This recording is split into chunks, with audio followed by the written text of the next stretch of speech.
लग न जाए सदमा। गोरे गोरे मुखड़े पे काला काला चश्मा। ई है गोपालगंज के जिया जे हिला दिल बड़ी सबके जिया।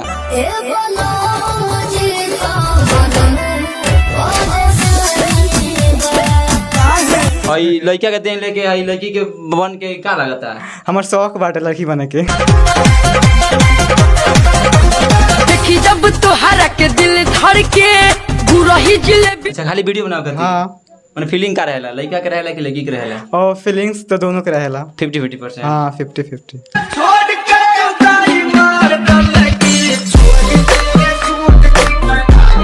है जितना इनके जैसे लोग बानू सबके सब कब्जा कर ले बालो। हमरा बुझाते नहीं है कि ये धरती बची कि ना बची, मतलब एकदम। जब मैं आई सुहाग वाली रात में, अरे आम ले लो अबे चतानी सरे भोला बेरा के खुले आम ले लो अभी हमनी के मौजूद बानी जा गोपालगंज में। ई है गोपालगंज के जिया जे हिला दिल बड़ी सबके जिया। सोशल मीडिया पर चर्चा के विषय बन गई बड़ी।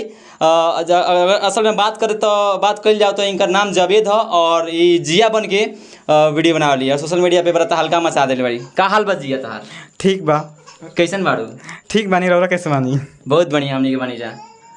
पूरा सोशल मीडिया के कब्जा कर लेगा पूरा? हाँ पूरा कब्जा कर लेगा सोशल मीडिया पर। का विचार बा? का विचार बा? बस कुछ सक्सेस। हई लड़का के देन लेके हई लड़की के बन के का लगता है? हमार शौक बाटे लड़की बने के। शौक बा लड़की बने के? माने लड़का के शरीर निमन नहीं लागत?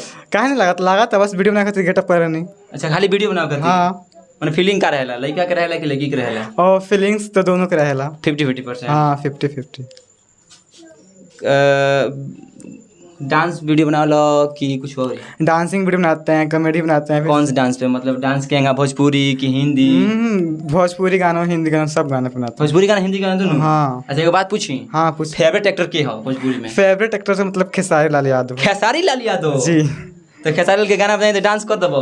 हाँ पक्का पक्का। कहे से कि भोजपुरी में रील्स बना ली और सोशल मीडिया पे एकदम मतलब हल्का जन बोला ना पूरा कब्जा कर ले बालो। लोग है जितना इनके जैसे लोग बानू सबके सब कब्जा कर ले बालो। हमरा बुझाते नहीं है कि ये धरती बची कि ना बची, मतलब एकदम प्रलय होखे वाला हो। बताओ अब ठीक बगाना बजाओ तो नहीं ओकरा बस।